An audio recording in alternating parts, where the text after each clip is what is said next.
விஜயோட ப்ராப்ளம் அவரால் தாங்க முடியாத அளவுக்கு ஒரு சக்தி இருக்குது. அது எப்படி அரசியல்மயமாக்குவது என்பதுதான் அவர் முன்னால் இருக்கக்கூடிய பெரிய சவால். அந்த சவால் அவர் எப்படி எதிர்கொள்ள போகிறாருன்னு நமக்கு தெரியல. கண்டிப்பாக திமுக, அண்ணா திமுக, குறிப்பாக திமுகவுக்கு ஒரு தூக்கமற்ற இரவுகளை கொடுத்து கொண்டிருக்கிறார் என்பதுதான் உண்மை. My dear sir, my dear uncle, already decide பண்ணியாச்சு.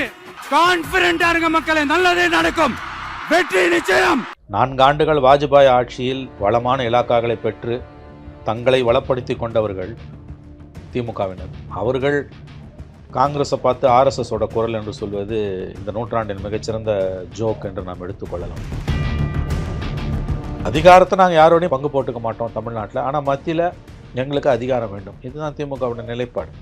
சுயமரியாதையை காங்கிரஸ் கட்சி என்றோ தொலைத்து விட்டதால் இன்று திமுகவிடம் இந்த அளவுக்கு அது கொத்தடிமையாக இருந்து கொண்டிருக்கிறது. கிட்டத்தட்ட தமிழ்நாட்டில் இருக்க திமுக கூட்டணி கட்சிகள் அத்தனையும் கொத்தடிமையாகிவிட்டார்கள்.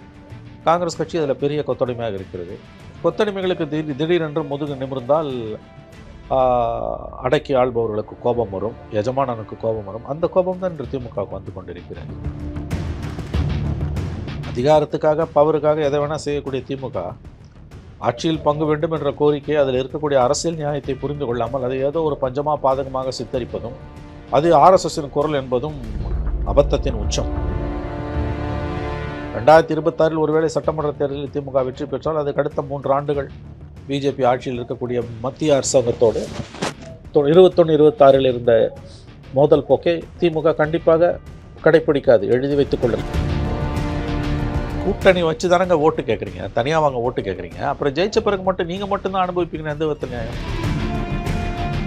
இடதுசாரிகளாக இருக்கட்டும், விசிகாவாக இருக்கட்டும், மதிமுகவாக இருக்கட்டும், காங்கிரஸாக இருக்கட்டும், எல்லாருக்கும் அமைச்சரவையில் இடம் கொடுக்க வேண்டும். அதுதான் உண்மையான ஜனநாயகம். அந்த குரல் அதை நோக்கி எழணும். மாறா காங்கிரஸ் எழுப்பக்கூடிய அந்த கோரிக்கையை நக்கல் பண்ணுறதும், ஆர்எஸ்எஸ்ன்றதும், அதுக்கு திமுக விட இந்த கூட்டணி கட்சிகள் இடதுசாரிகளும் விசிகாவும் ஜால்ரா போடுறதும் அபத்தமானது. உங்களுக்கும் மந்திரி சபையில் இடம் வேணும்னு கேளுங்க. அதுதான் உண்மையான ஜனநாயகம். பிஜேபி மாடல் தான் திமுக மாடல். எதிரிகளை துவம்சம் செய்வது, மீடியாவை காலு கீழே போட்டு மிதிக்கிறது, விமர்சனம் பண்ணுறவனை முத்திரை குத்துறது.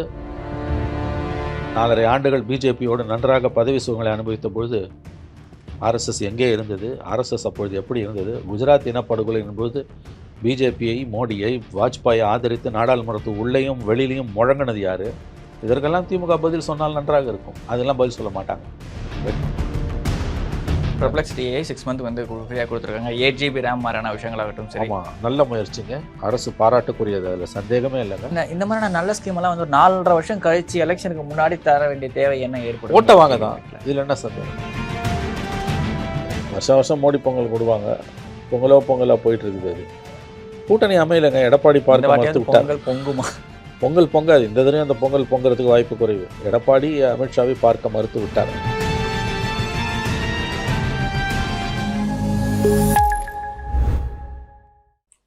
நாதஸ்நேயர்களுக்கு வணக்கம். அரசியல் பல பரபரப்பான கட்டங்களை நோக்கி நகர்ந்து கொண்டு வருகிறது. அது குறித்து விவரிக்க மூத்த பத்திரிகையாளர் திரு மணி அவர்கள் நம்ம இணைந்திருக்கிறார். வணக்கம் சார். சார் வணக்கம் சார். தமிழ்நாடு பாலிடிக்ஸ் பார்த்தீங்கன்னா பிரியாத ஒரு அலையன்ஸ், ஸ்ட்ராங்கான ஒரு அலையன்ஸ் இந்த மாதிரி பேசிட்டு இருந்த திமுக அலையன்ஸ்குள்ள பார்த்தீங்கன்னா இப்போ சின்ன சின்ன மோதல்கள் வந்திருக்கு. அதுக்கான காரணம் என்ன? தொடர்ச்சியான இந்த மோதல் போக்குகளுக்கும் இந்த காரசார விவாதத்துக்கும் காரணம் என்ன? ராகுல் காந்தியோட மறைமுக ஆசீர்வாதத்தோடு தான் பிரவீன் சக்கரவர்த்தி, சோடாங்கர், மாணிக்கம் தாக்கூர் போன்றவர்கள் பேசுகிறார்கள். அதிகாரத்தில் பங்கு வேண்டும் என்று அவர்கள் கேட்கிறார்கள். காங்கிரஸில் மற்றவங்க எல்லாம் பேச மறுக்கிறாங்க. நேற்று கூட மாணிக்கம் தாக்கூர் மறுபடியும் பேசியிருக்காரு. அது ஏதோ கொலை குத்தம் மாதிரி திமுகவில் இருப்பவர்கள் அதை கண்டிப்பதும், அப்துல்லா போன்றவர்கள் அது ஆர்எஸ்எஸோட குரல் என்பதும் அபத்தமானது. 4 ஆண்டுகள் வாஜ்பாய் ஆட்சியில் வளமான இலாக்காக்களை பெற்று தங்களை வளப்படுத்தி கொண்டவர்கள் திமுகவினர். அவர்கள் காங்கிரஸை பார்த்து ஆர்எஸ்எஸோட குரல் என்று சொல்வது இந்த நூற்றாண்டின் மிகச்சிறந்த ஜோக் என்று நாம் எடுத்துக்கொள்ளலாம். 4 ஆண்டுகள் 99 ஏப்ரல்லேருந்து 2003 டிசம்பர் வரைக்கும் குஜராத் கலவரத்திற்கு மோடிக்கு ஆதரவாக பேசின. ஆமாம், குஜராத் இனப்படுகொலை. அதுக்கு இப்போ திமுக பிஜேபியில் கூட்டணியில் இருந்தோம். அன்றைக்கி நாங்கள் கூட்டணியில் இருந்ததுன்னு சொல்லும்போது இல்லை அது குறைந்தபட்ச செயல் திட்டம் இருந்ததுன்னு நாடகம் ஆடுவார்கள். வாஜ்பாய் ஒற்றை முகம். ஆனால் குஜராத் இனப்படுகொலையின் போது மோடியை குஜராத் முதலமைச்சர் மோடியையும் பிரதமர் வாஜ்பாயும் ஆதரித்து நாடாளுமன்றத்தில் முழங்கியது திமுக. முரசொலி மாறன், இப்போ எஸ்.எஸ். பழனிமாணிக்கம் போன்றவர்கள். ஆகவே இன்றைக்கு அவர்கள் வந்து மற்றவர்களை பார்த்து நாங்கள் வந்து ஆர்எஸ்எஸ் குரல் என்று சொல்வது அபத்தமானது. அதிகாரத்தில் பங்கு என்று கேட்பது எப்படி ஆர்எஸ்எஸ் குரல் ஆகும்? அதிகாரம் தரமாட்டேன்னு சொல்றதுன்னு ஆர்எஸ்எஸ் அதிகாரத்தை கொடுக்க மாட்டேன்னு சொல்றது தான் ஆர்எஸ்எஸோட குரல். இன்னைக்கு பிஜேபியை எதிர்க்கக்கூடிய ஆர்எஸ்எஸ் எதிர்க்கக்கூடிய ஒரே இயக்கம் திமுக என்று அவர்கள் சொல்வது நகைச்சுவையிலும் மிகச்சிறந்த நகைச்சுவை. இன்னைக்கு இதை விட மிகச்சிறந்த நகைச்சுவை எதுவும் இருக்க முடியாது. 99 பிஜேபியோட கொலாவும் போது மந்திரி சபையில் வளமான இலாக்காக்களை பெற்று நன்றாக வாழும் பொழுது ஆர்எஸ்எஸ் ஒரு சமுதாய இயக்கம் என்று எழுதியவர் அன்றைய முதலமைச்சர் கருணாநிதி. இன்றைக்கும் முரசொலி பக்கங்கள் அதற்கு சாட்சியம். உச்சகட்டத்தில் குஜராத் இனப்படுகொலைகள் நடந்து கொண்டிருக்கும் பொழுது அது ஒரு மாநிலத்தின் சட்டம் ஒழுங்கு பிரச்சனை என்று பேசியவர். ஆகவே இன்றைக்கு காங்கிரஸை பார்த்து அதிகாரத்தில் பங்கு வேண்டும் என்று கேட்பதற்காக ஒரே காரணத்திற்காக இது ஆர்எஸ்எஸின் குரல் என்பது அதான் சொன்னேன், இந்த நூற்றாண்டின் 21ஆம் நூற்றாண்டின் மிகச்சிறந்த நகைச்சுவை என்று நாம் எடுத்துக்கொள்ளலாம். அதிகாரத்தை நாங்கள் யாரோடையும் பங்கு போட்டுக்க மாட்டோம் தமிழ்நாட்டில். ஆனால் மத்தியில் எங்களுக்கு அதிகாரம் வேண்டும். இதுதான் திமுகவுடைய நிலைப்பாடு. சுயமரியாதையை காங்கிரஸ் கட்சி என்றோ தொலைத்து விட்டதால் இன்று திமுகவிடம் இந்த அளவுக்கு அது கொத்தடிமையாக இருந்து கொண்டிருக்கிறது. கிட்டத்தட்ட தமிழ்நாட்டில் இருக்க திமுக கூட்டணி கட்சிகள் அத்தனையும் கொத்தடிமையாகிவிட்டார்கள். காங்கிரஸ் கட்சி அதில் பெரிய கொத்தடிமையாக இருக்கிறது. கொத்தடிமைகளுக்கு திடீரென்று முதுகு நிமிர்ந்தால் அடக்கி ஆள்பவர்களுக்கு கோபம் வரும், எஜமானனுக்கு கோபம் வரும். அந்த கோபம் தான் இன்று திமுகவுக்கு வந்து கொண்டிருக்கிறது. இது பாருங்க, அவங்க காங்கிரஸுக்கு 3% ஓட்டுன்றாங்க, இருக்கட்டும். ஆனால் அந்த 3% ஓட்டு இல்லைன்னா திமுகவில் எப்படி ஜெயிக்க முடியும்? அந்த 3% 1.5% மக்கள் நல கூட்டணி உடைச்சதால தான் 16 ஜெயலலிதா முதலமைச்சர் ஆனார். திமுக தோத்துது. 16 ஆட்சிக்கு வந்திருக்க வேண்டிய திமுக 5 ஆண்டுகள் காத்திருந்து 10 ஆண்டுகள் அதிகாரத்தில் எல்லாம் 21 ஆட்சிக்கு வந்தது காரணம் 16 மக்கள் நல கூட்டணி பிரித்து அந்த 1.5%. அப்போ அந்த 3% காங்கிரஸ் இருக்குன்னு சொல்லணும். 3% இருக்கட்டும், உங்களுக்கு இருக்க 28-30% வச்சு நீங்கள் ஒரு நாளும் தனியாக ஆள முடியாது. காங்கிரஸ் இல்லாமல் என்றைக்கு திமுக ஆட்சிக்கு வந்திருக்கு? சைபர் தான் வந்திருக்கு. 2014 பிரிஞ்சு நின்னாங்க, 2 பேரும் சைபர். அந்த அம்மா 37 சீட்டு ஜெயிச்சாங்க. பிஜேபி கூட்டணியில் பொன்னார் ஒரு சீட்டு ஜெயிச்சாரு, பிஜேபி கூட்டணியில் தர்மபுரி ஒரு சீட்டு ஜெயிச்சாரு. திமுகவும் சைபரு, காங்கிரஸும் சைபரு. ஆக இன்னைக்கு போய் 3% ஏகடிஎம் செய்வது என்பது தனியாக தான் நின்று பாருங்களேன். அதான் கூட்டணி அதிகாரத்தில் பங்கு வேண்டும் என்பது ஆர்எஸ்எஸோட குரல் இல்லை. எதுக்கு கூட்டணியில் இருக்கீங்க? அதிகாரத்துக்காக பவருக்காக எதை வேணால் செய்யக்கூடிய திமுக ஆட்சியில் பங்கு வேண்டும் என்ற கோரிக்கை, அதில் இருக்கக்கூடிய அரசியல் நியாயத்தை புரிந்து கொள்ளாமல் அதை ஏதோ ஒரு பஞ்சமாக பாதகமாக சித்தரிப்பதும் அது ஆர்எஸ்எஸின் குரல் என்பதும் அபத்தத்தின் உச்சம். அதிகாரத்தில் ஒரு பர்டிகுலர் ஆளுங்க மட்டும் தான் இருக்கணும், அது யாருக்கும் பகிர்ந்து கொடுக்க மாட்டேன்றதானே காலகாலமாக ஆர்எஸ்எஸ். அதே தான் திமுகவை பொறுத்த வரைக்கும் அதிகாரத்தை யாருக்கையும் பகிர்ந்துக்க மாட்டாங்க. ஆனால் மத்தியில் அதிகாரத்தை சுவைக்க வேண்டிய நேரம் வந்தால் கண்டிப்பாக சுவைப்பார்கள். 22 எம்பிஸ் இருக்காங்க. நாளைக்கு ஒரு வேளை திராவிட ஆர்எஸ்எஸ். ஆமாம், நாயுடு ஒரு வேளை நாளைக்கு தகராறு பண்ணிட்டு வெளியில் போகிறாருன்னா போக மாட்டார். போனாலும் அந்த இடத்தை திமுக இட்டு நிரப்பும். 4 மந்திரிகள் 5 மந்திரிகள் இவர்களுக்கு கிடைப்பார்கள். 2026 ஒருவேளை சட்டமன்ற தேர்தலில் திமுக வெற்றி பெற்றால் அதுக்கு அடுத்த 3 ஆண்டுகள் பிஜேபி ஆட்சியில் இருக்கக்கூடிய மத்திய அரசாங்கத்தோடு 21-26 இருந்த மோதல் போக்கை திமுக கண்டிப்பாக கடைப்பிடிக்காது. எழுதி வைத்துக் கொள்ளுங்கள். ஆரம்பத்தில் இருந்த மோதல் போக்கு இருக்கிற மாதிரி தெரியல. ஒன்றுமே தெரியல. அதானிக்கான எல்லாத்தையும் நீங்கள் இங்கே ரத்னகம்பளம் விரிச்சு விட்ருக்கீங்கல்ல, அளவுகள் அதுதானே. பரந்தூர் ஏர்போர்ட்லேருந்து இந்த பக்கம் இந்த போர்ட் இருக்குது, காட்டுப்பள்ளி போர்ட் திட்டங்கள்லேருந்து மிகப்பெரிய அளவில் சூரிய மின்வெளி திட்டங்களுக்கு கொடுப்பது வரைக்கும் எல்லாமே அதானிக்கு தானே தார வாத்துட்டு இருக்கீங்க. தொழில் முனைவோருக்கான மாநாடு வரும்போதெல்லாம் அதானியோடைய மகன் இங்கே தங்கி இருந்து டிஆர்பி ராஜாவோட தினமும் பேசினார் இல்லையா? இன்றைக்கும் பேசிட்டு தான் இருக்காரு. அதெல்லாம் உங்களால் மறுக்க முடியுமா? கேட்டால் அது வேற இது வேற என்று நீங்கள் கதை இழப்பீர்கள். ஆகவே இது இந்த அதிகாரத்தில் பங்கு வேண்டும் என்று என்னை கேட்டால் கூட்டணி கட்சிகள் ஒவ்வொருவரும் கேட்க வேண்டும். யாருக்கெல்லாம் எம்எல்ஏ ரெப்ரசன்டேஷன் இருக்கோ அவங்கெல்லாம் அவங்க அதிகாரத்தில் பங்கு கொடுக்கணும். கூட்டணி வச்சு தானங்க ஓட்டு கேட்குறீங்க, தனியாக வாங்க ஓட்டு கேட்குறீங்க. அப்புறம் ஜெயிச்ச பிறகு மட்டும் நீங்கள் மட்டும்தான் அனுபவிப்பீங்கன்னு எந்த விதத்தில் நியாயம்? திமுக கூட்டணியில் இருக்க எல்லா கட்சிக்கும் அமைச்சரவையில் இடம் வேணும்னு நான் சொல்லலை. ஆனால் எந்தெந்த கட்சிகளுக்கு எம்எல்ஏ இருக்காங்களோ அவங்களுக்கு கண்டிப்பாக அமைச்சரவையில் இடம் வேணும். திமுக அண்ணா திமுக யார் ஆட்சிக்கு வந்தாலும் உண்மையான ஜனநாயகம் என்பது கூட்டாட்சி தாங்க. நீங்கள் எலெக்ஷனில் வந்து ஓட்டு கேட்கும்போது எல்லா கட்சியும் சேர்த்துட்டு வந்து தான் ஓட்டு கேட்குறீங்க. தனியாக யாரும் வந்து ஓட்டு கேட்கல. ஒருத்தவங்க கூட தனியாக இன்னும் ஜெயிக்கல. அது மோடியாக இருக்கட்டும், ராஜீவ்காந்தியாக இருக்கட்டும், ராகுல் காந்தியாக இருக்கட்டும், ஸ்டாலினாக இருக்கட்டும், எடப்பாடியாக இருக்கட்டும், யாராக வேணா இருக்கட்டும். அங்கே மோடி 38 கட்சியை வச்சு தானே ஆள்றாரு. தனி மெஜாரிட்டி இருந்தப்பையும் அவங்க அமைச்சரவையில் பங்கு கொடுத்தாருல. மோடி 1.0 2.0 தனி மெஜாரிட்டி தான், எல்லாருக்கும் தானே பங்கு கொடுத்தாங்க. அந்த மாதிரி நீங்கள் கொடுங்க. அதில் என்ன தவறு? உண்மையான ஜனநாயகம்னா உங்கள் கூட்டணியில் நின்று எம்எல்ஏ சீட்டு ஜெயிக்கிற சட்டமன்ற பிரதிநிதித்துவம் உள்ள உங்கள் கட்சியில் இருக்க ஒவ்வொருத்தருக்கும் நீங்கள் மந்திரி பதவி கொடுக்கணும். 234 தொகுதினா அந்த கூட்டணியோட ஓட்டு ஏதாவது 1-2 வந்து விழுது. அப்ப அந்த 234 தொகுதி ரெப்ரசன்ட் நீ பண்ற கொடுக்கணும், மினிஸ்ட்ரி கொடுத்தா நீ என்ன பிரச்சனை கொடுக்கணும். இவங்க வந்து அதை இந்த கட்சிகள், இந்த கொத்தடிமையாகி போன இந்த கூட்டணி கட்சிகள் அதை வலியுறுத்த வேண்டும். இடதுசாரிகளாக இருக்கட்டும், விசிகாவாக இருக்கட்டும், மதிமுகவாக இருக்கட்டும், காங்கிரஸாக இருக்கட்டும், எல்லாருக்கும் அமைச்சரவையில் இடம் கொடுக்க வேண்டும். அதுதான் உண்மையான ஜனநாயகம். அந்த குரல் அதை நோக்கி எழணும். மாறா காங்கிரஸ் எழுப்பக்கூடிய அந்த கோரிக்கையை நக்கல் பண்ணுறதும், ஆர்எஸ்எஸ்ன்றதும், அதுக்கு வந்து திமுக விட இந்த கூட்டணி கட்சிகள் இடதுசாரிகளும் விசிகாவும் ஜால்ரா போடுறதும் வந்து அபத்தமானது. உங்களுக்கும் மந்திரி சபையில் இடம் வேணும்னு கேளுங்க. அதுதான் உண்மையான ஜனநாயகம். அதை விட்டுட்டு வந்து கேட்குறவனை வந்து ஆர்எஸ்எஸ் முத்திர குத்துற மாதிரியான அபத்தமானது எதுவுமே இருக்க முடியாது. யாரை கேட்டாலும் ஏதாவது கேட்டால் ஆர்எஸ்எஸ். அங்கே வந்து பார்த்தீங்கன்னா நீங்கள் ஏதாவது கேள்வி கேட்டால் ஆன்டி இண்டியன் மாதிரி, இங்கே தமிழ்நாட்டில் வந்து பார்த்தீங்கன்னா ஏதாவது கேள்வி கேட்டால் ஆர்எஸ்எஸ் அவ்வளோதான். அங்கே பிஜேபியும் திமுகவும் அடிப்படையில் ஒன்று தானே. எதிர்ப்பவர்களுக்கெல்லாம் முத்திரை குத்தி தூக்கி வெளியில் போடுறது, மீடியாவை கண்ட்ரோல் பண்ணுறது, எல்லா விதத்திலும் நெரேட்டிவ் தான் கட்டுப்பாட்டிலே வைத்திருப்பது, விளம்பரத்திலே வண்டியை ஓட்டுறது, ரெண்டு பேரும் ஒன்று தானே. அடிப்படையில் இவங்க ரெண்டு பேருக்கு என்ன வித்தியாசம்? இவர்களுக்கிடையே இருக்கக்கூடிய ஒற்றுமை வந்து உங்களை சிலிர்க்க வைக்கும். த சிமிலாரிட்டிஸ் ஆர் ஸ்ட்ரைக்கிங்னுவாங்க ஆங்கிலத்தில். ஆகவே அதான் பிஜேபி மாடல் தான் திமுக மாடல். எதிரிகளை துவம்சம் செய்வது, மீடியாவை காலை கீழே போட்டு மிதிக்கிறது, விமர்சனம் பண்ணுறவனை முத்திரை குத்துறது. ஆகவே இந்த பாணியில் தான் அவங்க போய்கிட்டு இருக்காங்க. அதனால் கூட்டணி காங்கிரஸுக்குள்ள இப்போ மாணிக்கம் தாக்கூருக்கு அதிகாரத்தில் பங்கு வேணும்னு கேட்பது ரெண்டு விஷயம். ஒன்று, ராகுல் காந்தியோட ஆசீர்வாதம் இல்லாமல் அவர் கேட்க மாட்டார். நம்பர் 2, தனிப்பட்ட முறையில் மாணிக்கம் தாக்கூருக்கு திமுக மேலே ஒரு கோபம் இருக்குது. ஏன்னா அவர் போராடி தான் வெற்றி பெற்றார். 3000 ஓட்டு வித்தியாசத்தில் விஜய் பிரபாகரன் கிட்ட. ஆமாம், அவர் தோக்கடிப்பதற்கு இங்கே திமுக எல்லா வேலைகளையும் செய்தது. அந்த கோபத்தில் அவர் இருக்கார். இருக்கட்டும். ஆனால் அவர் எழுப்புற கோரிக்கை நியாயமானதா இல்லையா? என்னை பொறுத்த வரைக்கும் நியாயமானது. குறிப்பாக இந்த கோரிக்கை வந்து பார்த்தீங்கன்னா திமுகவும் சரி அதிமுகவும் சரி ஒரே மாதிரி ஒரு தமிழ்நாட்டை பட்டா போட்டு கொடுத்துட்டோம்னு நினைக்கிறாங்க ரெண்டு பேரும். திமுக அண்ணா திமுக ரெண்டு பேருமே தமிழ்நாட்டை தங்களுக்கு மக்கள் பட்டா போட்டு கொடுத்துட்டாங்கன்னு நினைக்கிறாங்க. அதிகாரத்தில் பங்குனால இதை கெட்ட வார்த்தையாக ரெண்டு பேரும் பேசுகிறாங்க. தமிழ்நாடு மக்கள் ஒப்புக்கொள்ள மாட்டாங்க. ஒப்புக்கொள்ள வை. ஜனநாயகம்னா என்ன? மத்தியில் கூட்டாட்சி, மாநிலத்தை தனியாட்சி, நதினா கதை. கேட்டால் கூட்டணி ஆட்சி, கூட்டாட்சி, ஃபெடரல் ஸ்ட்ரக்சர், இந்த வெங்காயம்லாம் ஒரு பக்கம் இருக்கட்டும்.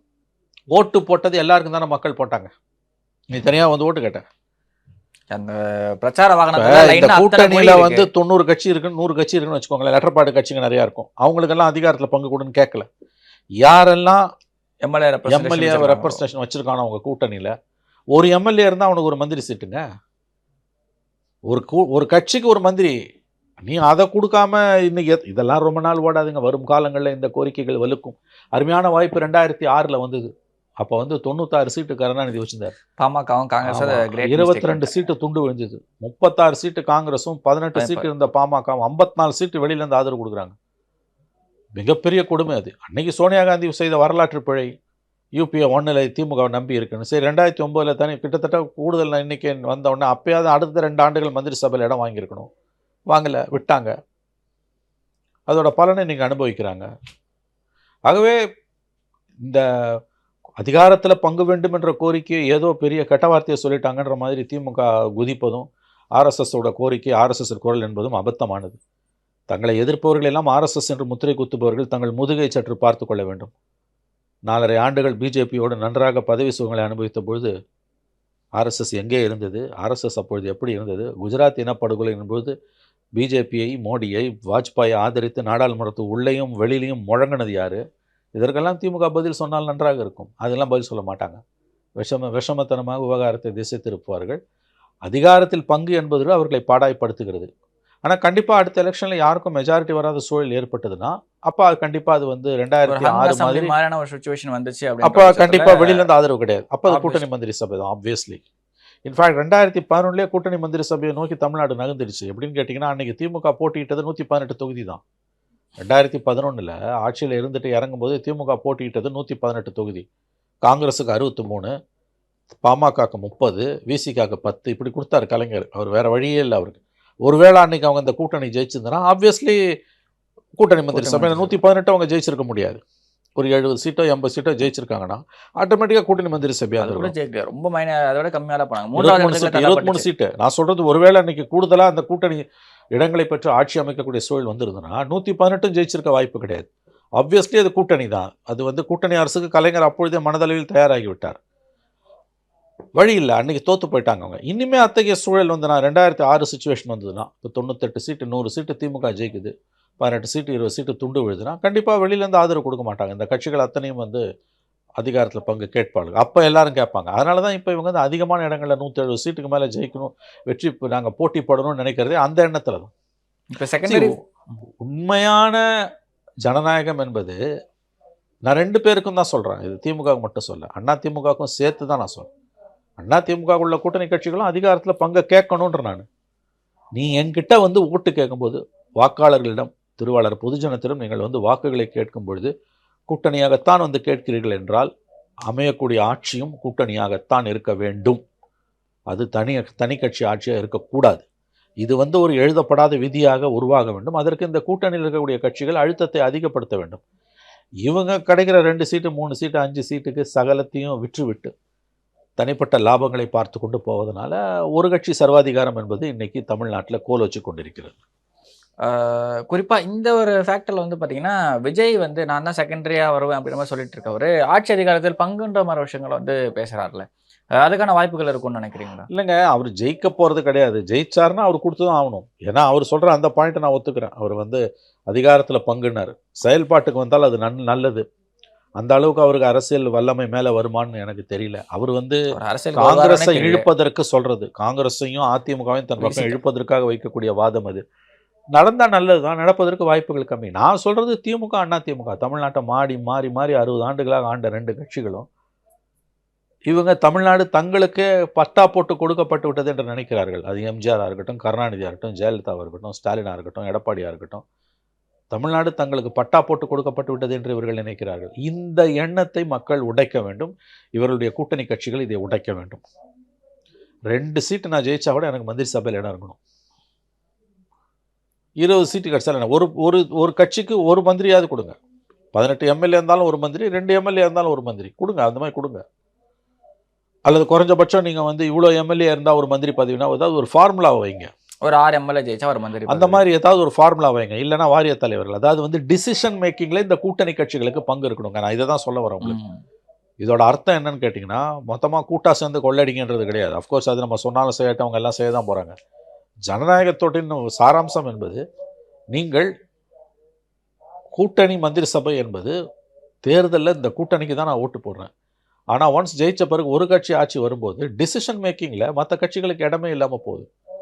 அந்த இடத்துல டிசிஷன் மேக்கிங்கில், முடிவெடுப்பதில் அதிகாரத்தை பரவலாக்குனீங்கன்னா, முடிவெடுப்பதில் இந்த கட்சிகள் இருக்கக்கூடிய பங்களிப்பு என்பது ஜனநாயகத்தை மேலும் அதிகமாக வேறொன்று செய்யும். அந்த அர்த்தத்தில் சாம்சங் போராட்டம் மரண விஷயங்கள், தூய்மை பணியாளர்கள் போராட்டம் மரண விஷயங்கள், ஆணவ படுகொலை தடுப்பு சட்டம் மரண விஷயங்கள், கல்வி பள்ளி கல்வித்துறையில் அந்த சந்துருவோட ஆணையம் கொடுத்தது, திருப்புகழ் கமிட்டி கொடுத்த ஆணையம் சார்ந்த விஷயங்கள், இதெல்லாம் இவங்க டிசிஷன் மேக் பண்றப்ப அந்த மற்ற இவங்களோட பிரசன்ஸ் ஒரு முக்கியமான விஷயமா இருக்கும். வேற ஏதாவது ஒரு பிரச்சனைன்னு வரப்ப மட்டும் அனைத்து கட்சி கூட்டம் வைக்கிறோம், சட்டசபையில் இருக்க கட்சிகள்லாம் கூட்டம் வைக்கிறோன்ற மாதிரி வைக்கிறவங்க எல்லாத்துலயுமே இந்த மாதிரி பண்ணுங்களேன் அப்படின்னு ஒரு கேள்வி வருது. கண்டிப்பாக வரும். ஆகவே இது நிச்சயமாக என்னை பொறுத்த வரைக்கும் அவங்க இந்த அதிகாரத்தில் பங்கு என்பது வந்து எல்லா கட்சியும் கேட்கணுங்க. திமுக கூட்டணியில் இருக்க எல்லா கட்சியும் கேட்கணும், அண்ணா திமுகவில் இருக்க எல்லா கட்சியும் கேட்கணும். நான் 2 பேருக்கும் சேர்த்து தான் சொல்கிறேன். கலைஞர் சொன்ன மாதிரி தான், கழகம் பிறந்தால்தான் வழி பிறக்கும். அவ்வளோதான். இவங்க கேட்கணும், 2 பேரும் கேட்கணும். அது கேட்கணும்னா இவங்களுக்கு வந்து பொலிட்டிக்கல் பவர் இருக்கணும் கையில். அழுத்தத்தை கொடுங்க. இந்த பாருங்க, இந்த கூட்டணி கட்சிகளோட உதவி இல்லாமல் 2 பேரும் ஜெயிக்க முடியாது. இவங்க வலுவாக இருந்தால் அவங்க இறங்கி வருவாங்க. திமுக அண்ணா திமுக 2 பேரும் கூட்டணியை சேர்த்துக்கிட்டு தான் வீழ்த்திருக்காங்க. இந்த ஒரு தேர்தலில் வேற வாய்ப்பே கிடையாது. ஆப்போசிஷன் பொறுத்தவரை தேர்ட் பார்ட்டின்னு ஒரு விஷயம் இருக்கு. 2 பேர் ஒரு அருமையான வாய்ப்பு. 2 கழகங்களையும் மண்டியிட வைப்பதற்கு ஒரு அருமையான வாய்ப்பு. விஜய் ஃபேக்டர் இருக்கிறதால இவங்கள மண்டியிட வைக்கலாம். ஆனால் இவர்கள் தனிப்பட்ட முறையில், இவங்க இந்த கூட்டணி கட்சிகள் தனிப்பட்ட முறையில் கரப்ட், தனிப்பட்ட முறையில் இவர்கள் கரப்டுன்னு தமிழில் சொல்லிட்டு போயிடுறது வசதி, இங்கிலீஷில் சொல்லிட்டு போயிடுறது வசதி. தமிழில் சொன்னால் கோவம் வரும் இவங்களுக்கெல்லாம். தேர் கரப்ட், சந்தேகமே இல்லை. அதனால் இவங்களால் இந்த கோரிக்கைகளை வைக்க முடியாது. இவர்கள் தங்கள் வாக்கு வங்கியையும் மக்களையும் நன்றாக ஏமாற்றிக் கொண்டிருக்கிறார். தன்னலம் பார்த்து பொதுநலத்தை விட்டுட்டு ஆமாம், மக்களை நன்றாக இந்த கூட்டணி கட்சிகள் 2 அணிகளுமே மக்களை நன்றாக ஏமாற்றிக் கொண்டிருக்கிறார்கள். அதனால் மாணிக்கம் தாகூர் போன்றவருடைய குரலை நாம் ஆதரிக்க வேண்டும். மாணிக்கம் தாகூருக்கு உள்நோக்கம் இருக்கலாம், அது வேற. ஏற்கனவே ஆதவர்ஜன் அந்த ஆட்சி அதிகாரத்தில் பங்குன்னு பேசுறப்ப காங்கிரஸ் சரவணன் ஒருத்தர் வந்து கடிதம் எழுதியிருந்தார். இந்த மாதிரி வந்து எங்களுக்கு ஆட்சி அதிகாரத்தில் அதை வலியுறுத்தணுங்க. சுயமரியாதை உள்ள கட்சிகள் அதை வலியுறுத்தும். சிபிஎம் என்ன சொல்கிறாங்க, நாங்கள் குறைந்தபட்ச செயல் திட்டத்தை மக்கள் மன்றத்தில் வச்சு அதுக்கு மக்கள் ஓட்டு போட்டால் தான் நாங்கள் அதிகாரத்தில் பங்கு பெறுவோம், இல்லாட்டி கொடுத்தா கூட வாங்க மாட்டோன்றாங்க. அது அவங்களோட கொள்கை நிலைப்பாடு. ஆனால் அதுவே தவறு என்னை பொறுத்த வரைக்கும் கேட்டிங்கன்னா. உன் ஓட்டை வாங்கி ஜெயிக்கிறவன் உனக்கு எதிராக போறான்னு பொழுது நீ வேடிக்கை தானே பார்க்குற. ஜாக்டோ ஜியோமான விஷயங்கள், சாம்சங் இஷ்யூ இல்லைங்க, ஜாக்டோ ஜியோவோட பெரிய பிரச்சனை. சாம்சங்கில் வந்து அங்கீகரிக்கிறத தவிர உனக்கு வேற வழியே இல்லைன்றது தான் சட்டம் தெளிவாக சொன்ன பாதை. அதை தான் ஹைகோர்ட்டில் போய் தோற்று அதுக்கு பிறகு கவர்மெண்ட் அங்கீகரிச்சது. அந்த 9 மாத காலம் அந்த தோழர்கள் அந்த தொழிலாளர்களோட போராட்டம், அதுக்கு நீங்கள் வந்து அதிகாரத்தில் இருந்திருந்தீங்கன்னா அரசுக்கு இன்னும் அழுத்தத்தை கொடுத்துருக்கலாம்ல. அமைதியா போராட்டம் சட்டவிரோதமாக அரசு செயல்பட்டதுங்க.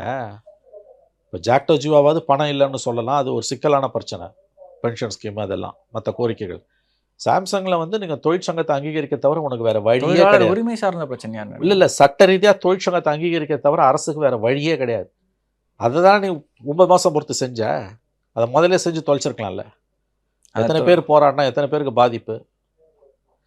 இதையெல்லாம் வந்து நீங்கள் வந்து கவனத்தில் வச்சுக்கணும்னா, நாங்கள் செயல் திட்டம் இருந்தால் தான், இப்போ லெஃப்டோட ஸ்டாண்டு குறைஞ்சபட்ச செயல் திட்டம் இருந்தால் தான் நாங்கள் வந்து அமைச்சரவையில் இடம் பெறுவோம், இல்லாட்டி கொடுத்தா கூட வேணான்றாங்க.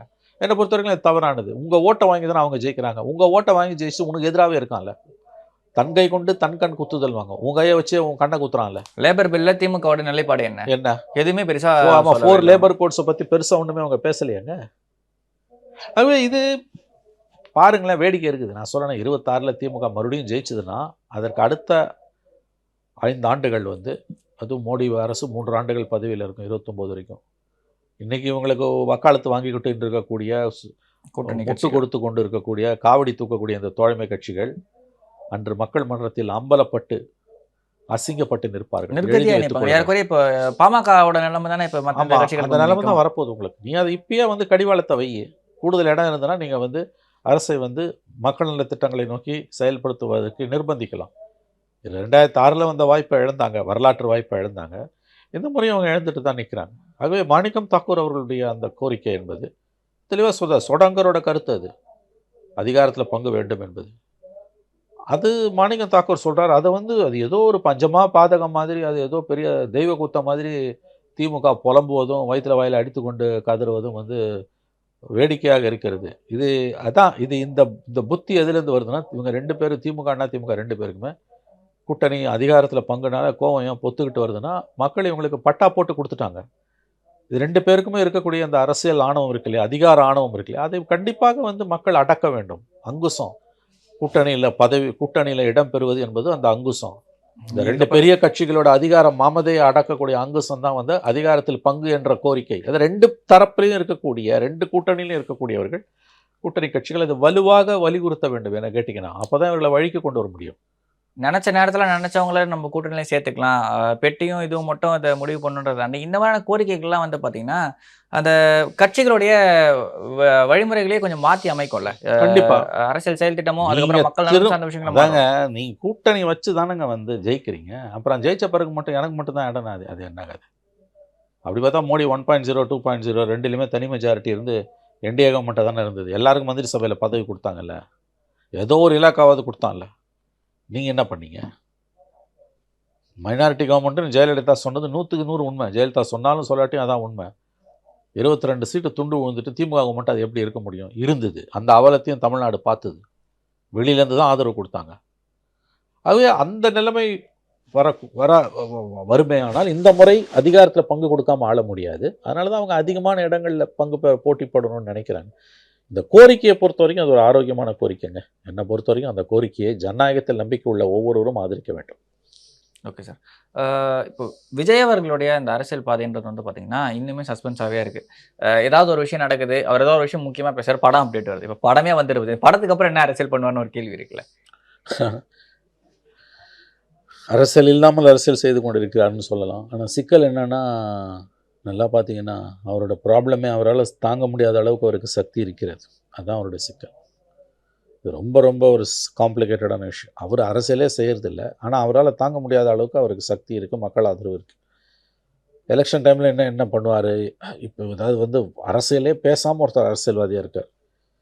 மீடியாவை சந்திக்கிறதுல, பொதுக்கூட்டங்கள், பப்ளிக்கு கட்சிக்காரங்களே சந்திக்கிறதுல, பொதுக்கூட்டங்கள், ஆர்ப்பாட்டங்கள், அறிக்கைகள் கொடுப்பது, பிரச்சனைகளை பற்றி பேசுவது எதுவுமே இல்லை. கேட்டால் 10 நிமிஷம் பேசிட்டு போகிறது, நான் எவ்வளோ நிமிஷம் வேணால் பேசுவேன், நீ யார் அதை கேட்குறதுன்றது, தனிப்பட்ட விமர்சனமாக அதை எடுத்துக்கொள்வது. இது தமிழ்நாட்டில் வித்தியாசமான ஒரு அரசியல் டெவலப் ஆகிட்டு இருக்குது. விஜய் மறுபடியும் சொல்கிறேன், விஜயோட ப்ராப்ளம் அவரால் தாங்க முடியாத அளவுக்கு ஒரு சக்தி இருக்குது. அது எப்படி அரசியல் மயமாக்குவது என்பதுதான் அவர் முன்னால் இருக்கக்கூடிய பெரிய சவால். அந்த சவால் அவர் எப்படி எதிர்கொள்ள போகிறாருன்னு தான் நமக்கு தெரியல. கண்டிப்பாக திமுக, அண்ணா திமுக, குறிப்பாக திமுகவுக்கு ஒரு தூக்கமற்ற இரவுகளை கொடுத்து கொண்டிருக்கிறார் என்பதுதான் உண்மை. அரசியலே பண்ணாமல் இருக்கும்போதே விஜயை பார்த்து இவ்வளோ நடுங்குகிற திமுக, அவர் சரியான அரசியல்வாதியாக களத்துக்கு வந்தால் என்ன கதிக்கு ஆளாகும்? அவர் இன்னும் வராதனால தான் இவங்க இன்னும் தப்பிச்சு ஓட்டிட்டு பல விஷயங்கள் வந்து மக்கள் பாத்தீங்கன்னா, பிரச்சனைகளை எடுத்துட்டு தெருவுக்கு வந்தாலும் இவங்க என்ன பண்ணுவாங்க? ஏன்னா எடப்பாடி யோசிச்சு பாருங்க, எடப்பாடி பீரியடில் ஸ்டாலின் செய்த அரசியலை இன்னைக்கு விஜய் செய்தா, இன்னைக்கு மக்கள் பிரச்சனை அதை விட அதிகமாக இருக்குது. செவிலியர் பிரச்சனையில் போராட்டத்தில் வந்து ஒரு மணி நேரம் விஜய் உட்காந்துட்டு போறாருன்னா அரசு அஞ்சு நடுங்கும் இல்லையா? தூய்மை பணியாளர் போராட்டம் தூய்மை போன இடத்துல வந்து ஒரு 10 நிமிஷம் கலந்துக்கிட்டு போனாருன்னா இவ்வளவு நாள் நடந்த பதறும் அரசு. இவ்வளவு நாள் நடந்த அந்த போராட்டத்துல 2000 பேர் கிட்டத்தட்ட போராடினாங்க. ஏறக்குறைய ஒரு 480 பேர் கிட்டத்தட்ட போயிட்டு நான் அந்த வேலையிலே சேர்ந்துன்ற அளவுக்கு போய் சேர்ந்துட்டாங்க. அது மாநகராட்சி ஒரு பக்கம் பெருமையாக சொல்லலாம், அவங்களுக்கான உரிமைகள் பறிக்கப்பட்டுட்டே தான் இருக்கு. ஒரு பக்கம் போராடுறவங்க போராடிட்டே தான் இருக்காங்க, அவங்கள ஒடுக்கிட்டே தான் இருக்கு அரசு. அது சார்ந்த செய்திகள் கூட வெளியே வராமல் இருக்கிறது தான் ஒரு மிகப்பெரிய ஒரு அவல நிலையா இருக்கு. அவங்க ரொம்ப கொடுமையானவங்க. எங்கெங்கே இறங்கி போராடுறாங்க, மண்ணிலேருந்து போராடினாங்க, பீச்சில் இறங்கி போராடினாங்க, கடலில் இறங்கி போராடினாங்க, இந்த கூவத்தில் இறங்கி போராடுறாங்க, கலைஞர் சமாதியில் போய் உட்காந்தாங்க, அறிவாலயத்தில் போய் உட்காந்தாங்க, கார்ப்பரேஷன் கமிஷன் முற்று கேட்டாங்க. அரசு இறங்குவதாக தெரியவில்லை, மனம் இறங்குவதாக தெரியவில்லை. அது ரொம்ப கொடுமையாக இருக்குது. வெறும் 400 பேர் தானே அவங்க அந்த போராட்டத்தை அரசு வந்து உதாசீனம் செய்து கொண்டு இருக்கிறது. ரொம்ப ஆபத்தான ஒரு போக்கு இது. அதாவது வந்து எப்படி சொல்கிறதுன்னு கேட்டால் எதேச்ச அதிகாரத்தின் உச்சம் தான் இதை சொல்லணும். தொடர்ந்து 6 மாதமாக போராடிட்டு இருக்காங்க. அவர்களை சமாதானப்படுத்தி அவர்களுக்கு ஒரு கோரிக்கையை நிறைவேற்றி ஏதாவது ஒரு செட்டில்மெண்ட் பண்ணி அவங்கள உள்ளே கொண்டு வரணும் சிஸ்டத்துக்குள்ளே. அரசு மறுக்கிறது, போலீஸை மட்டும் வச்சு அவங்கள சமாளிச்சிடலான்னு பார்க்குது. இது கண்டிப்பாக ஜனநாயகத்துக்கு நல்லதல்ல. அமித்ஷாவின் பொங்கல் திருவிழா தமிழ்நாட்டில் இதுக்கான தேவை என்ன ஏற்படுதோ, மோடி பொங்கல் திருவிழான்னு செலிப்ரேட் பண்ணுறாரு. மோடி பொங்கல் இது வருஷம் மோடி பொங்கல் கொடுவாங்க. பொங்கலாக போயிட்டு இருக்குது. அது கூட்டணி அமையலைங்க. எடப்பாடி பார்க்க மறுத்து விட்டார். பொங்கல் பொங்குமா? பொங்கல் பொங்காது. இந்த தடவையும் அந்த பொங்கல் பொங்குறதுக்கு வாய்ப்பு குறைவு. எடப்பாடி அமித்ஷாவை பார்க்க மறுத்து விட்டார். எஸ்பி வேலுமணி தான் 2 தடவை போய் பார்த்துருக்காரு. சனி ஞாயிறு 2 தடவையும் போய் பார்த்துருக்காரு திருச்சியில் தங்கினவர். தேர்தல்களை மையமாக வைத்து கவனமாக வைத்து பொங்கல்லாம் கொண்டாடுறாங்க. ஆனால் மக்கள் மத்தியில் எந்த செல்வாக்கும் எதுவும் கிடையாது. அவங்களுக்கு கூட்டணியை அமைக்க முடியல. அண்ணா திமுகக்குள்ளே இருக்கக்கூடிய டிடிவியையும் ஓபிஎஸ்ஸுமே சமாதானம் பண்ண முடியல பிஜேபியாலனா மற்ற கட்சியெல்லாம் எப்படி உள்ளே கூட்டிகிட்டு வருவாங்க அவங்க? அதுவே தமிழ்நாட்டில் பிஜேபி மிக மிக மோசமான கண்டிஷனில் தான் இருந்துகிட்டு இருக்குது. அவங்க எத்தனை பொங்கல் கொண்டாடினாங்கனாலும் அவங்க இங்கே வளர்கிறதுக்கான வாய்ப்புகள் இல்லை என்பது தான் நமக்கு தெரிந்த கண்ணு முன்னால் தெரிஞ்ச விஷயமா. நடுவில் கொஞ்சம் அண்ணாமலை இருக்கிறது எக்ஸைட்டட் ஸ்டேட்டில் இருந்துச்சு. ஆமாம், திருப்பி அது ஒரு மாதிரி வளர்ந்த மாதிரி ஒரு தோற்றம் மாதிரி இருந்தது. அதுவும் போயிடுச்சு. அண்ணாமலை போனோன்னா அதுவும் போயிடுச்சு. இந்த அலையன்ஸும் ஜெல்லாகலையாங்க. கிட்டத்தட்ட 9 மாதம் ஆக போகுது. ஏடிஎம்கே பிஜேபி அலையன்ஸ் வந்து டேக் ஆஃபே ஆகலை. ஒரு கட்சி கூட வந்து சேரலை. பொங்கல் கொண்டாடினா பிரயோஜனம். கட்சியே பொங்கலாக போயிட்டு இருக்குது. இதில் பொங்கல் வேற கொண்டாடுறீங்க நீங்கள். போகியில் போடுறாங்க. ஆமாம், இந்த தேர்தலில் ஜெயிக்கலைன்னா அடுத்த தேர்தலில் போகி தான். எத்தனை அமித்ஷா வந்தாலும் இங்கே உங்களால் ஒன்றும் பண்ண முடியல. உங்களுக்கு தமிழ்நாட்டோட அடிப்படை அரசியலே புரியல. 24 சட்டம் மக்களவை தேர்தலில் ஒழுங்காக 19 அலையன்ஸை ஃபார்முலேட் பண்ணியிருந்தாங்கன்னா 12-14 சீட்டு ஜெயிச்சிருப்பாங்க. அண்ணாமலையோட ஆணவத்தால் நல்லா இருந்த அலையன்ஸ் உடஞ்சிது. ஏடிஎம்கே அலையன்ஸு வெளியில் போய் சைபர் ஆனாங்க. அந்த மாதிரி வந்து அவர்களுடைய அந்த சர்வாதிகார மனப்பான்மை, கூட்டணி கட்சிகளை இழிவுபடுத்துகிற சர்வாதிகார மனப்பான்மை, அடக்கி ஆளக்கூடிய சர்வாதிகார மனப்பான்மை தான் தமிழ்நாட்டில் அவங்களுக்கு பூஜ்ஜியத்தை கொடுத்து கொண்டிருக்கிறது. சாணக்கியர், இந்தியாவின் சாணக்கியர் தமிழ்நாட்டில் தொடர்ந்து தோல்விகளை தழுவி கொண்டிருக்கிறார். தமிழ்நாட்டு மக்களின் அடிப்படை விஷயமே அவங்களுக்கு புரியல. முதல்ல தமிழ்நாட்டுக்கு வந்தால் ஹிந்தியில் பேசினா நீ மேலும் மேலும் அந்நியப்பட்டு போன்ற குறைந்தபட்ச புரிதல் கூட அமித்ஷாக்கு இல்லை. ஆங்கிலத்தில் இதுக்காக பேசுகிறதுக்காவது ஆங்கிலத்தை கற்றுக்கணும். அவர் எழுதி வச்சு ஸ்கிரிப்டை படி போதும். ரிட்டர்ன் டெக்ஸ்ட்டை படித்தா கூட மக்களுக்கு அது ஒரு அஃபினிட்டி இருக்கும், ஒரு தொடர்பு இருக்கும். மொழிபெயர்ப்பாளரையும் வச்சுக்கோங்க. ஆங்கிலத்தில் பேசினா புரியும், பலருக்கும் புரியும். நீ ஹிந்தியில் பேசும்போது 99% புரியாது. அந்த இடத்துல நீங்கள் அந்நியப்பட்டு புரியுதோ இல்லையோ அந்த வெறுப்பு வருது. நீ ஹிந்தியில் பேசும்போது அமித்ஷாவோட உடல் மொழிலாம் ரொம்ப ஆதிக்கத்தன்மை கொண்டது, அராஜகத்தன்மை கொண்டது. அந்த உடல் மொழி, அந்த வார்த்தை புரியாத மொழி வந்து மக்களுக்கு பிஜேபி மீது ஏற்கனவே இருக்கக்கூடிய கோபத்தை மேலும் அதிகரிக்கும். தமிழ்நாட்டில் பிஜேபி வளரவே வளராதுன்றதுக்கு ஒரு உதாரணம் வந்து தமிழ்நாட்டுக்கு வந்தால் மோடியும் அமித்ஷாவும் ஹிந்தியில் பேசுறது. காங்கிரஸ் தலைவர்கள் இப்படி பேசுனதே கிடையாது. தேசிய கட்சியான காங்கிரஸ் இங்கிலீஷில் தான் பேசுவாங்க. குறைஞ்சபட்சம் எழுதி வச்சு படிச்சுட்டு போகலாமே. நான் என்ன சொல்கிறேன், ஹிந்தியில் இங்கிலீஷை எழுதி வச்சுக்கொண்டேன். பிரதர்ஸ் அண்ட் சிஸ்டர்ஸ்ன்றத ஹிந்தியில் எழுதிக்கோ, எழுதி வச்சுட்டு கூட படிச்சுட்டு போன்றான். தங்கிலீஷ் மாதிரி. தங்கிலீஷ் மாதிரி நீ வந்து ரிஹர்சல் பண்ணிக்கோ 2 தடவை. மக்களோட உனக்கு கனெக்ட் ஆகணும்னா நீ இங்கிலீஷில் பேசினா முடியும், மக்களுக்கு புரியும். நீ ஹிந்தியில் பேசினா அது உங்களுடைய உடல் மொழி, அதனுடைய ஆணவமான போக்கு, இதெல்லாம் வந்து மக்களிடம் வந்து உங்களை டோட்டலாக அந்நியப்படுத்தும். ராகுல் காந்தி 4 வருஷத்துக்கு மேலே பார்லிமெண்ட்டில் சொன்னார்ல, you will ever never win தமிழ்நாடுனார்ல, இது சத்தியம். ஏன்னா குறைஞ்சபட்ச புரிதல் கூட தமிழ்நாட்டை பற்றி பிஜேபிக்கு இல்லை. அப்படி இல்லாமல் இருக்கிறது நல்லது. ஆனால் எப்பயுமே அப்படி இருந்துருவாங்கன்னு நீங்கள் சொல்ல முடியாது. அவர்கள் தங்கள் பாதையை மாற்றிக்கொள்வார்களே, ஆனால் தமிழ்நாட்டுக்கு திண்டாட்டம் தான். ஏன்னா ஏற்கனவே இந்த பல இடங்கள்ல நமக்கு சிக்கல் வந்து சிக்கல் வந்திருக்கு. இப்போ லேப்டாப் ஸ்கீம் மாதிரியான ஸ்கீம் ஆகட்டும் சரி, பொங்கலுக்கு 3000 ரூபாய் மாதிரியான விஷயங்கள் ஆகட்டும் சரி, இதெல்லாம் திமுக மீதான ஆன்டி இன்கம்பன்சியை குறைச்சிருமான ஒரு கேள்வி இருக்குல்ல. குறைப்பதற்கான முயற்சி. லேப்டாப் ஸ்கீம் நல்ல ஸ்கீம், அதில் சந்தேகம் இல்லை. அரசுக்கு வாழ்த்துக்கள், அதில் சந்தேகம் இல்லை. ஏன்னா வந்து அது வந்து எக்ஸ்பென்ஸ் கிடையாது, அது முதலீடு. கண்டிப்பாக அது வந்து கல்விக்காக நம்ம செய்கிறது வந்து முதலீடு தான். அது திரும்ப நமக்கு வரும். அது அவங்க ஏஐ எல்லாம் அதில் கொண்டு வரான்றாங்க. பெர்ப்ளெக்சிட்டி ஏஐ 6 மந்த் வந்து ஃப்ரீயாக கொடுத்துருக்காங்க. 8 GB ரேம் மாதிரியான விஷயங்களாகட்டும் சரி. ஆமாம், நல்ல முயற்சிங்க. அரசு பாராட்டுக்குரியது, அதில் சந்தேகமே இல்லைங்க. மனமாற அரசை பாராட்டலாம். பட் இந்த 3000 ரூபாய் அகெயின் ஸ்டேட் ஸ்பான்சர்ட் பிரைபு தான். அது அரசே கொடுக்கக்கூடிய கையூட்டு தான், எந்த சந்தேகமும் வேணாம். அங்கே 10,000 ரூபாய் கொடுத்தா இங்கே 3000 ரூபாய், அவ்வளோதான். அதனால் அது ரெண்டையும் பிரித்து பார்க்கணும். லேப்டாப் வரவேற்கத்தக்கது, பாராட்டு. பள்ளி மாணவர்களுக்கும் அவங்க கொடுக்கணும். இது செலவு கிடையாது, இது முதலீடு. ஆனால் இந்த மாதிரியான நல்ல ஸ்கீம் எல்லாம் வந்து ஒரு 4.5 வருஷம் கழிச்சு எலெக்ஷனுக்கு முன்னாடி தர வேண்டிய தேவை என்ன ஏற்படும்? ஓட்டை வாங்க தான், இதில் என்ன சந்தேகம்? கடனை வாங்கியாவது கொடுத்து ஓட்டை வாங்கணுன்றாங்க. பரவாயில்லன்ற நான், நீங்கள் மாணவர்களுக்கு போய் அது சேருதில்லை, எம்பவர் ஆகுது இல்லை. கண்டிப்பாக லேப்டாப் வந்து கடன் வாங்கியாவது கற்கை நன்றே பிச்சை புகினும் கற்கை நன்றேனால, அந்த மாதிரி வந்து அரசாங்கமே கடனை வாங்கி வந்து மாணவர்களுக்கு இந்த டூல்ஸை கொடுக்கறதுன்றது பாராட்டுக்குரியது. அதில் சந்தேகம் இல்லை. நோக்கம் எதுவாக, நோக்கம் ஓட்டு தான், வேற என்ன. அதனால் அதில் பலன் மக்களுக்கு அவங்க ஓட்டுக்காக தான் இதை பண்ணுறாங்கன்றது உண்மை. அப்படியாவது பண்ணுறாங்களே, நம்ம சந்தோஷப்படணும். அதனால் இந்த திட்டம் பாராட்டுக்குரியது. 3000 ரூபாய் பாராட்ட முடியாது. இது ஸ்டேட் ஸ்பான்சர்டு பிரைப். இது அரசே கொடுக்கக்கூடிய கையூட்டு, தேர்தலை மனதில் வைத்து. அதே மாதிரி இந்த மாதம் 1000 ரூபாய் ஸ்கீம், இதெல்லாம் இந்த அரசாங்கத்தை குடிக்கும். நீங்கள் அதற்கு பதிலாக இந்த அரசு, நம்ம ஏற்கனவே பேசின மாதிரி பெண் கல்வியை முழுவதும் இலவசமாக்கி விட்டு போகலாம். நம்ம பேசுகிறோம் முழுவதுமாக பெண் கல்வியை இலவசமாக்கி, உயர்கல்வி வரைக்கும் இலவசமாக்கி, அட்லீஸ்ட் BA BSc MA MSc MCom வரைக்கும் ஆர்ட்ஸ் குரூப்பில் பண்ணுங்கள். போஸ்ட் கிராஜுவேஷன் வரைக்கும் பண்ணுங்கள். நீங்கள் வந்து BA MBBS கூட ஒதுக்கி வைங்க. பெண்கள் மாற்றுத்திறனாளிகள் 3ஆம் பாலினத்தவர்களுக்கு இலவச கல்வின்ற விஷயம் பண்ணிட்டு போங்க. அதில் வந்து மாற்றுப்பாலினம் 3ஆம் தரம்லாம் ரொம்ப மினிஸ்கியூல் நம்பர், அது நம்ம சொல்லவே தேவையில்லை, அது சேர்த்து கொடுத்துட்டு போயிடலாம், அது ஒன்றுமே இல்லை. பட் பெண் கல்வி சொல்கிறோம். பெண் கல்வியை பொறுத்த வரைக்கும் 100% அப் டு PG வரைக்கும், MA MSc MCom arts and science courses, LKGலேருந்து இது வரைக்கும். இப்போ ஸ்கூல் எல்லாரும் படிச்சிடுறாங்க. ஸ்கூல் படிக்கிறதுல பிரச்சனை இல்லை, யாருக்கும் வந்துடுச்சு. டிகிரி தான் ப்ராப்ளம். இப்போ நீங்கள் அண்டர் கிராஜுவேஷன் போஸ்ட் கிராஜுவேஷனை கொடுத்துருப்பாங்க, ஃப்ரீயாக கொடுத்துருப்பாங்க பெண் கல்விக்கு. அந்த திசையில் யோசிக்கணும். உங்களுக்கு வந்து அரசு செய்ய மாட்டாங்க. ஓட்டு வேணும்னா இந்த மாதிரி பெரிய ஸ்கீம் தான். 1000 ரூபாய் இன்னும் எவ்வளோ பேர் கொடுக்கலாம், எவனுக்கு கட் பண்ணி எவனை கொடுக்கலாம். ஒரு கடைசி 3 மாதம் கொடுத்தா கூட ஓட்டு வாங்கி ஜெயிச்சிடலாம். அதுக்கப்புறம் ஒரு 6 மாதம் அதை பொறுத்து அதை வேறு மாதிரி ஷார்ட் பண்ணி ட்ரிம் பண்ணி அதை வேறு மாதிரி பண்ணி விட்டுலாம். பாம்பேல மகாராஷ்டிராவில் பண்ண மாதிரி செஞ்சுக்கலாம். இப்போதைக்கு ஜெயிக்கணுங்க, அவ்வளோதான். அதுக்கு என்ன வேணால் செய்யலான்ற முடிவுக்கு வந்துட்டாங்க. நல்லது. அதில் இதையும் சேர்த்து கொஞ்சம் இந்த மாதிரியான பெண் கல்வி மாதிரியான இலவசமாக கட்டணமில்லாத பெண் கல்வி MA போஸ்ட் கிராஜுவேஷன் வரைக்கும் ஆர்ட்ஸ் அண்ட் சயின்ஸ் கோர்சஸில் கொண்டு வராங்க. MA MSc MCom வரைக்கும்னா இட்ஸ் ஃபைன். அரசு அதை யோசிக்கலாம். ஓகே சார், இவ்வளோ நேரம் உங்களோட பொண்ணா நேற்று எங்களோட பகிர்ந்துக்கிட்டேன். நன்றி சார்.